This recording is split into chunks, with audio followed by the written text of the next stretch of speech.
2020년 9월 14일 LA 오늘의 교회 가정에서 함께하는 영상 새벽 예배입니다.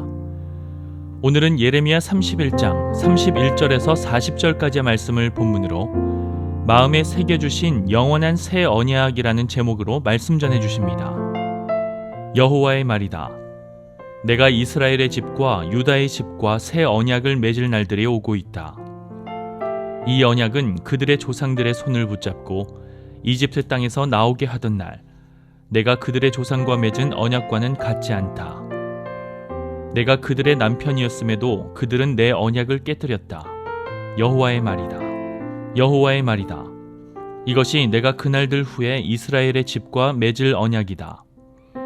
내가 내 율법을 그들의 생각 속에 주고 그들의 마음에 기록할 것이다. 그리하여 나는 그들의 하나님이 되고 그들은 내 백성이 될 것이다. 그들은 각자 자기 이웃에게 또는 자기 형제에게 더 이상 여호와를 알라 하고 말하지 않을 것이다. 이는 가장 작은 사람들부터 가장 큰 사람들까지 그들 모두가 나를 알 것이기 때문이다. 내가 그들의 죄를 용서하고 그들의 죄를 더 이상 기억하지 않을 것이다. 여호와의 말이다. 여호와께서 이렇게 말씀하셨다. 해를 낮의 빛으로 주고 달과 별을 밤의 빛으로 명하시고 바다를 흔들어 파도가 소리치게 하느니 그의 이름은 만군의 여호와다. 여호와의 말이다.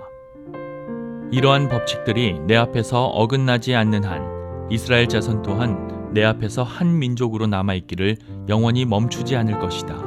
여호와께서 이렇게 말씀하셨다. 저 위의 하늘이 측량될 수 있고 저 아래 땅의 기초가 조사될 수 있다면 나도 이스라엘 자손들이 행한 모든 것으로 인해 이스라엘 자손들을 버릴 수 있을 것이다. 여호와의 말이다. 여호와의 말이다. 보라, 이 성읍이 여호와를 위해 하나넬의 탑으로부터 모퉁이 문까지 재건될 날이 오고 있다. 측량하는 줄자가 그곳에서부터 곧바로 가렙 언덕까지 갈 것이고 그 다음 고아로 돌아갈 것이다. 시체들과 재의 골짜기 전체와 기드론 시내와 동쪽의 말문 모퉁이에 이르는 모든 들판이 여호와께 거룩한 곳이 될 것이다. 그 성읍이 결코 다시는 뽑혀 무너지지 않을 것이다. 할렐루야. 함께 하나님께 찬양으로 하나님께 영광 돌리는 시간 가지도록 하겠습니다.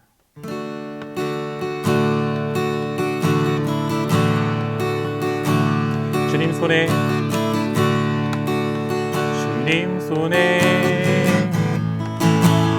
맡겨드리리.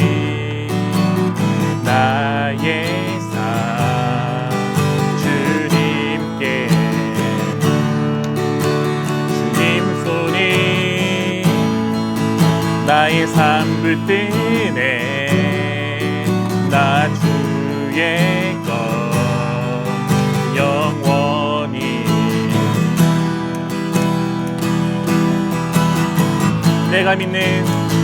내가 믿는 분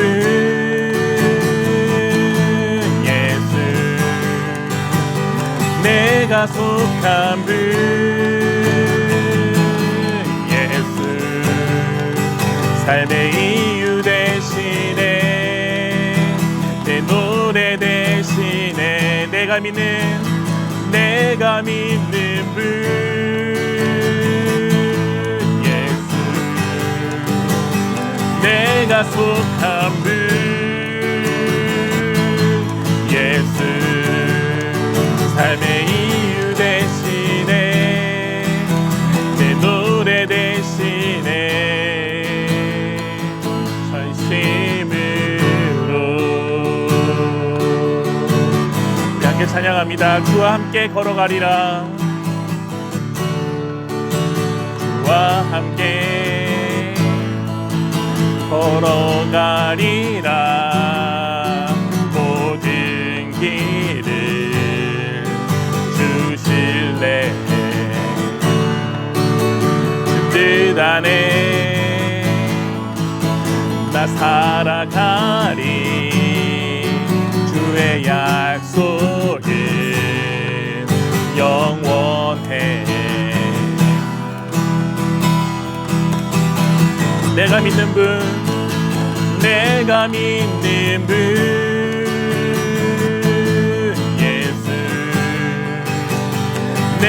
내가 속한 분 예수 삶의 이유 대신에 내 노래 대신에 내가 믿는 분 내가 믿는 분 예수 내가 속한 분 예수 삶의 이유 대신에 내 노래 대신에 전심으로 아멘. 할렐루야. 9월 14일 월요일입니다. 오늘도 함께 예배 자리에 나오신 모든 분들을 주님의 이름으로 환영합니다. 마음에 새겨주신 영원한 새 언약이라는 제목으로 오늘 말씀을 전하고자 합니다. 어느 한 가정의 이야기를 짧게 나누기 원하는데요. 이 가정에게는 특별한 상황이 있었습니다. 엄마, 아빠 그리고 딸이 있는 가정이었는데 딸이 7살 때 입양이 되어 함께 가족이 되었던 그런 가정의 스토리입니다. 이 과정에서 부모님들도 너무 사랑하는 마음으로 이 딸아이를 맞이하게 되었고 이 아이도 좋은 부모님들을 만나 감사한 마음으로 함께하게 되면서 이 가정이 시작을 하게 되었지요. 하지만 시간이 지나면서 이 가정에게 한 가지 문제가 나타나기 시작했는데 딸아이가 아무리 시간이 지나도 마음이 편해지지 않았다는 점이었습니다. 항상 예의도 바르고 너무나도 착한 아이였지만 문제는 너무 예의가 바르다는 것이었지요. 딸이라면 엄마 아빠에게 찾아가 부탁도 하고 투정도 부리는 그런 모습이 있어야 되는데 이 아이는 항상 모범적인 실수하지 않으려는 모습으로 가득했습니다. 늘 긴장하고 초조한 모습으로 부모님들 곁에서도 초조한 모습으로 지내는 그런 아이였지요. 부모님들은 딸의 이런 모습을 보며 안타까워하셨지만 그래도 아이에게 부담을 주지 않기 위해 조심스레 기다리고 있었습니다.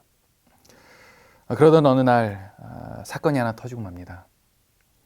이 아이는 아무도 시키지 않았던 설거지를 하다가 그릇을 깨고 손을 베이고 말았습니다. 그릇이 깨지는 소리에 부모님들은 놀라 이 아이에게 달려갔고 딸에게 무슨 일이냐고 이렇게 물어봤죠. 그 순간 아이는 울음을 터뜨리며 부모님들께 이렇게 말합니다. 잘못했어요. 용서해 주세요. 다시는 그릇을 안 깨트리고 앞으로 더 잘할 테니 저를 고아원으로 보내지 마세요. 그때서야 부모님들은 알게 되었지요. 지금까지 이 아이가 예의를 갖추고 늘 긴장한 모습으로 지내온 이유가 그러지 않으면 다시 고아원에 돌아갈 수도 있다는 두려움 때문이었다는 것을 부모님들은 그 순간 깨닫게 되었던 것이었습니다. 딸아이의 마음을 알게 된 부모님들은 그 자리에서 눈물을 터뜨리며 이렇게 답합니다. 사랑하는 아이야, 너는 우리의 딸이야. 그릇을 닦지 않아도 우리의 딸이고 그릇을 깨트려도 우리의 딸이란다. 너가 어떤 잘못을 해도 다시 고아원으로 돌아갈 일은 없단다. 그러니 앞으로 너가 여기에 있기 위해 노력을 할 필요는 없어. 이 말과 함께 이 가정은 서로 부둥켜 안고 울며 마음을 나누는 시간을 가졌습니다. 그리고 그날 이후부터 이 아이는 조금씩 달라지기 시작했지요. 자신이 부모님들에게 받아들여지는 이유가 자신의 어떤 행실이나 노력 때문이 아니라 나를 있는 그대로 사랑하기로 다짐한 그 부모님들의 마음 때문이라는 것을 이 아이는 깨닫게 되었던 것이었습니다. 이 사실을 깨달은 아이는 비로소 마음을 열기 시작했고 그 이후로 이 가정은 정말 행복하고 사랑이 넘치는 가정이 되었다는 이야기입니다. 성도 여러분, 우리는 이 이야기 속에서 우리와 하나님과의 관계를 발견할 수 있는 것 같습니다. 우리도 하나님께 용납되고 하나님의 자녀가 될 수 있었던 이유가 무엇입니까? 우리의 어떠한 선한 행실, 우리의 선한 노력으로 받아들여졌습니까? 아니지요. 오로지 하나님의 사랑, 하나님이 우리를 사랑하시겠다고 결단하셨기에 오늘도 우리는 하나님의 자녀라고 불릴 수 있는 것이고, 오늘도 이 사랑 때문에 우리는 주님께 나아갈 수 있는 것입니다. 우리는 분명 행실이나 선한 노력이 아닌 하나님의 언약적 사랑으로 하나님의 자녀가 될 수 있었던 것이지요. 성도 여러분, 우리는 크리스천으로서 이 사실을 깨닫고 아는 것이 너무나도 중요합니다. 그렇지 않는 이상 우리는 늘 우리의 노력으로, 우리의 행실로, 우리의 선함으로 하나님께 나아가려고 할 것입니다. 내가 선한 행실을 쌓아야만 하나님이 나를 사랑할 거야. 내가 좋은 일을 해야만, 내가 의로운 모습만 보여야만 하나님이 나를 받으실 거야. 하지만 이런 생각의 문제는 우리가 아무리 최선을 다해도, 우리가 아무리 우리의 노력을 다해보아도 우리는 하나님의 거룩함이라는 기준에 결코 도달할 수 없다는 것이 이 생각의 문제입니다. 하나님의 거룩함, 하나님의 의로우심, 우리가 결코 닿을 수 없는 그 완전한 거룩함 아니겠습니까? 그렇기 때문에 우리는 우리의 행실로 우리의 노력을 하나님께 용납을 받을 수가 없지요. 그렇게 자녀가 되는 것이 아닙니다.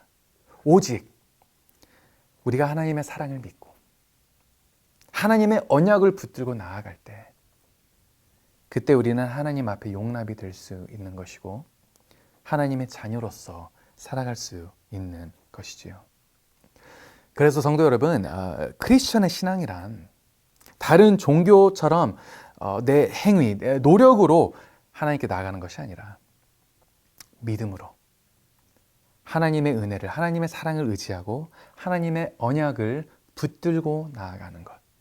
이것이 바로 십자가를 올바르게 이해한 믿음이요, 하나님이 원하시는 신앙의 모습입니다. 오늘 본문에서도 우리는 이 놀라운 사실을 다시 말씀 속에서 확인할 수 있습니다. 우선 본문 32절에 이렇게 적혀 있지요. 이 언약은 그들의 조상들의 손을 붙잡고 이집트 땅에서 나오게 하던 날 내가 그들의 조상과 맺은 언약과는 같지 않다. 내가 그들의 남편이었음에도 그들은 내 언약을 깨트렸다. 여호와의 말이다. 우선 우리는 본문에서 두 종류의, 두 가지의 언약이 다루어지고 있다는 것을 보게 됩니다. 32절에 등장하는 조상들과 맺은 옛 언약이 있었고, 그리고 이제 앞으로 적용하게 될 새로 만들어진 새 언약이 있다는 것을 보게 되죠. 우선 이 옛 언약이란 무엇입니까? 32절에 말하는 이 옛 언약은 이집트 땅에서 나오게 하던 날 하나님이 그 조상들과 맺었던 언약, 여기서 말하고 있는 이 언약은 율법의 언약입니다. 이스라엘이 십계명을 받았을 때, 이때 하나님이 이스라엘과 맺은 언약을 말하고 있는 것이죠. 이 언약의 조항은 출애굽기 19장에서 발견되고 있는데요. 이렇게 적혀 있습니다. 5절부터 6절입니다. 그러니 이제 너희가 내게 온전히 순종하고 내 언약을 지키면 너희는 모든 민족들 가운데 특별한 내 보물이 될 것이다. 온 땅이 내 것이지만 너희는 내게 제사장 나라 거룩한 민족이 될 것이다. 너는 이 말을 이스라엘 백성들에게 전하여라. 처음 맺었던 이 언약의 조건이 무엇이었습니까? 이스라엘이 하나님께 온전히 순종하고 이 언약을 지키면 하나님이 이스라엘을 거룩한 민족으로 특별한 보물로 삼으시겠다라는 언약입니다. 다른 말로 설명하자면 이 율법의 언약이란 우리가 의롭게 행하는 경우, 우리가 하나님 뜻대로 거룩한 삶을 살 경우 하나님이 우리에게 복을 주신다는 이 컨디셔널한 약속이지요. 이것도 뭐 엄청난 축복입니다. 하나님이 우리가 의롭게 사는 이상 하나님이 우리를 복 주시겠다는 이 약속, 분명하고 심플한 언약이죠. 하지만 이 언약의 문제가 무엇이었습니까? 아까 말씀드렸다시피 우리는 그렇게 살 수가 없다는 것이죠. 이스라엘의 역사를 봐도 이들은 율법을 받고 언약을 처음 받았을 때 그들은 다짐하고 결단합니다. 그래, 하나님을 위해서 살겠어. 하나님만을 바라보며 하나님만을 경배하며 살겠어. 이렇게 약속을 합니다. 하지만 시간이 지나니 이 선택받은 민족마저도 하나님의 언약을 저버리고 죄에 허덕이며 그런 어떠한 악의 순환 속에 있었죠. 여기에서 이스라엘이 보였던 모습은 이들은 머리로는 율법을 분명히 이해하고 있었습니다. 하지만 마음으로 율법을 따르지 못하고 있었죠. 지식으로는 그 어느 민족보다 율법을 더 잘 알고 더 잘 파악하고 있었지만 그뿐이었습니다. 이스라엘도 결국 율법의 언약을 지키지 못하고 실패합니다. 여기에서 이어 성경이 우리에게 보여주는 역사는 하나님은 그래도 신실하시고 자비로우신 분이라 이런 이스라엘을 용서하시고 다시 기회를 주십니다. 다시 율법의 언약으로 초대를 합니다. 하지만 이스라엘의 회개, 그들의 결단은 잠시뿐 이들은 또 넘어지고 또 실패하게 되죠. 그게 역사 속에서 계속 악의 고리처럼 반복이 됩니다. 또 어기고 또 죄어덕입니다. 몇백 년 동안 반복이 되죠. 하나님의 용서, 이스라엘의 회개. 이스라엘의 죄와 실패, 하나님의 용서. 이스라엘의 회개, 이스라엘의 죄와 실패.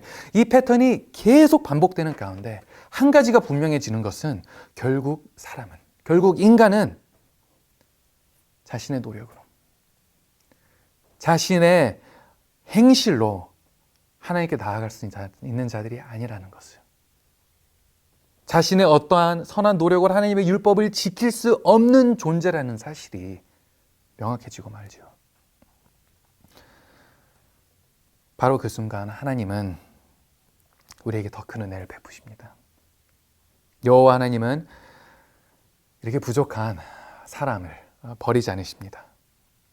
언약이 깨졌으니 너는 이제는 더 이상 내 곁에 설 자격이 없어. 이렇게 우리를 내몰아치지 않으십니다. 당연히 그러실 수 있으셨지만 하나님은 인내하시고 자비를 베풀어 주시지요. 이 자비는 새로운 모습으로 우리에게 찾아오게 되는데요. 바로 새 언약이라는 틀에서 발견이 됩니다. 우리가 율법의 언약을 지키지 못하니 하나님은 새로운 언약을 맺어주시는데 이 새 언약의 내용이 바로 오늘 본문에서 발견되고 있습니다. 같이 함께 보길 원하는데요. 31절부터 33절 말씀입니다. 다시 읽겠습니다. 여호와의 말이다. 내가 이스라엘의 집과 유다의 집과 새 언약을 맺을 날들이 오고 있다.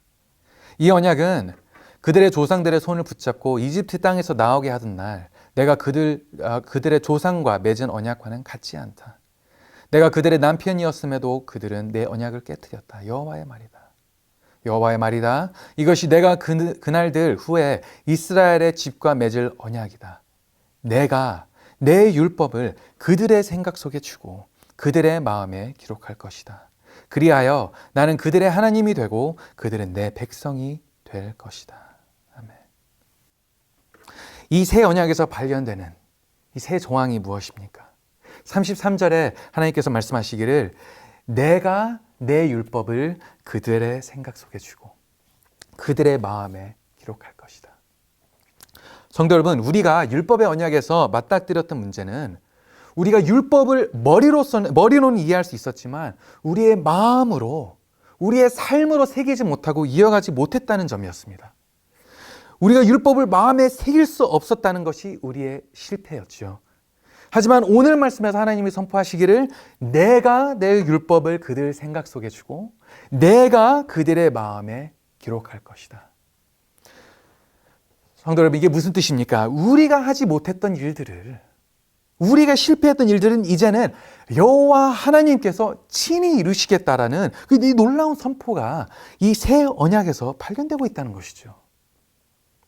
더 이상 사람의 노력, 내 힘, 내 능력으로 이루어가려고 하는 언약이 아니라 지금까지 율법을 지키기 위해 내가 노력했고 내가 실패했지만 더 이상 그 그림이 아니라 이제는 율법을 지킬 수 있도록, 내가 하나님 앞에 설 수 있도록 이제는 하나님이 내 안에 일하시고 하나님이 내 마음에 친히 율법을 새기시고 하나님이 우리의 삶 가운데 역사하시겠다라는 여호와 하나님의 놀라운 약속입니다.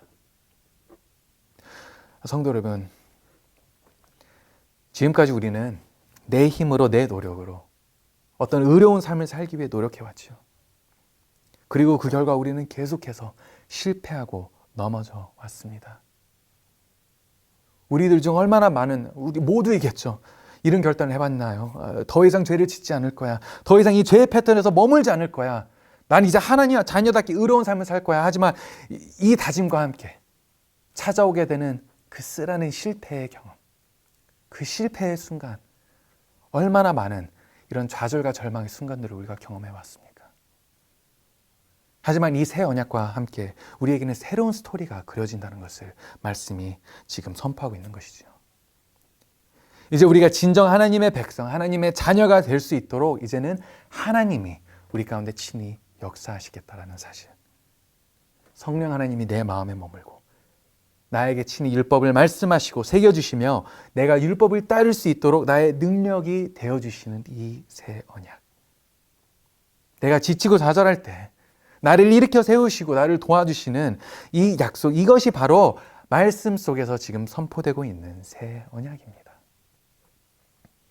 이 언약 덕분에 우리의 기도는 바뀌게 되죠. 이제 우리의 기도는 하나님, 지금까지 내 힘으로, 내 노력으로, 내 결단으로 살아오면서 수많은 실패를 경험했습니다. 율법을 지키지 못했습니다. 하지만 이제 주님이 내 마음 가운데 새 언약을 새겨지고 이제 주님이 주시는 능력으로 나는 새 창조물이 되었음을 고백합니다. 내 안에 계시고 내 안에서 역사하시는 하나님, 나를 도와주시옵소서. 우리의 기도가 이렇게 바뀌게 된 것입니다. 하나님, 제가 오늘 노력했는데 오늘 또 실패했어요. 하나님, 오늘도 도전해봤지만 오늘도 넘어졌어요. 이 고백이 아니라 하나님, 내 안에 계신 하나님이 나를 도우시니 하나님, 이제는 저는 새로운 창조물입니다. 이 언약이 우리에게 주어졌다는 사실입니다. 이렇게 우리의 기도가 바뀌면서 우리에게 불가능했던 일들이 가능해지고 끊어지지 않을 것 같았던 그 죄의 사슬이 끊어지게 되는 것을 우리는 보게 됩니다. 그리고 우리는 비로소 하나님의 참된 자녀로서 삶을 살아갈 수 있는 것이죠. 성도 여러분, 이것이 바로 새 언약의 축복이요, 오늘 우리가 누릴 수 있는 십자가 은혜의 자유함입니다. 성도 여러분, 우리는 이 언약을 알고 경험하고 누리고 있는지요? 사랑하는 성도 여러분, 한 가지 질문하겠습니다. 지금 우리의 삶 속에서 끊지 못한 죄의 족쇄는 무엇입니까? 변해야 하지만은 변하지 않는 나의 못난 모습이 무엇입니까? 율법의 언약으로 살아갈 때 이 일들은 변하지 않습니다.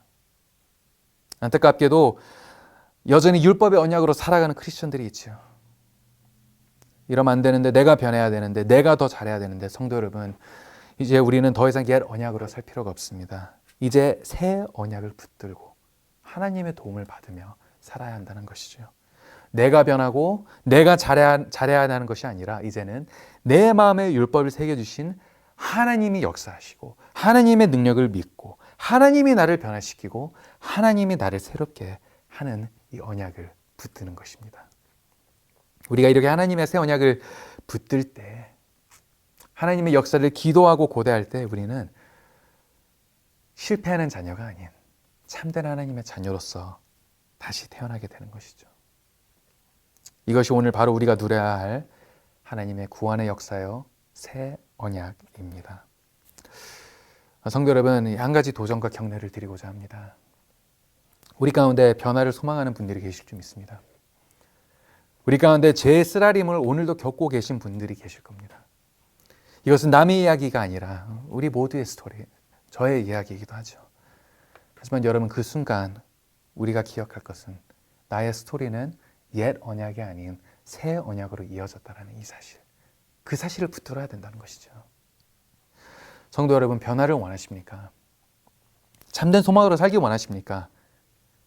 그렇기 위해서는 우리는 새 언약을 붙들어야 합니다.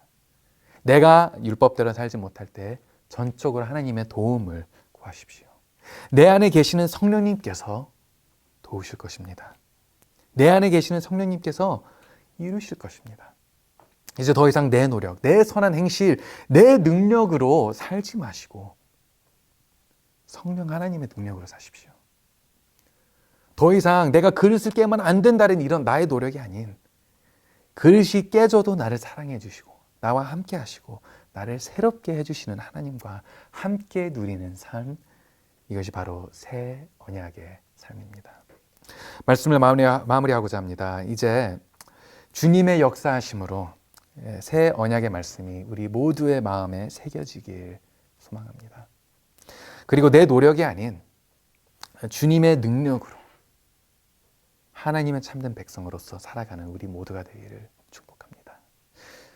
새 언약의 자유함을, 축복을, 은혜를 누리며 살아가는 그런 저와 여러분들이 되시기를 이 시간 예수 그리스도의 이름으로 축원합니다.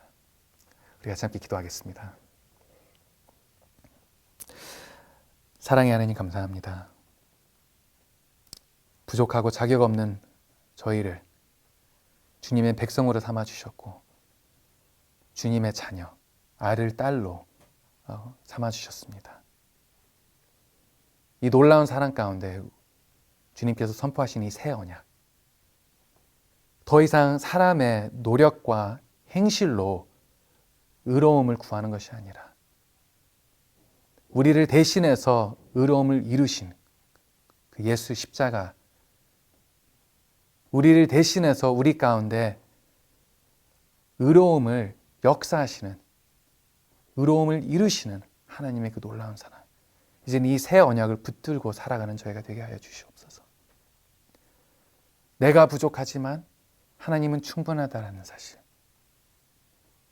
나는 자격 없지만 예수 그리스도를 통하여 자격이 주어졌다라는 이 사실, 이 놀라운 은혜의 진리들을 붙들고 살게 하여 주시고 이제는 좌절과 절망이 아닌 참된 소망으로 살아가는 새 언약의 삶을 저에게 허락하여 주시옵소서. 오늘도 주님을 바라보며 살기를 원합니다. 주님이 기뻐하시는 모습으로 살기를 원합니다. 내 안에 계시는 하나님, 저희를 도와주시옵소서. 저희를 인도하여 주시옵소서. 저희 마음 가운데 주님의 법이 새겨지게 하여 주시옵소서. 오늘도 우리 가운데 함께 하시고 우리 안에서 역사하시는 주님을 바라보고 감사드리며 이 모든 말씀을 예수 그리스도의 이름으로 기도드렸습니다. 아멘.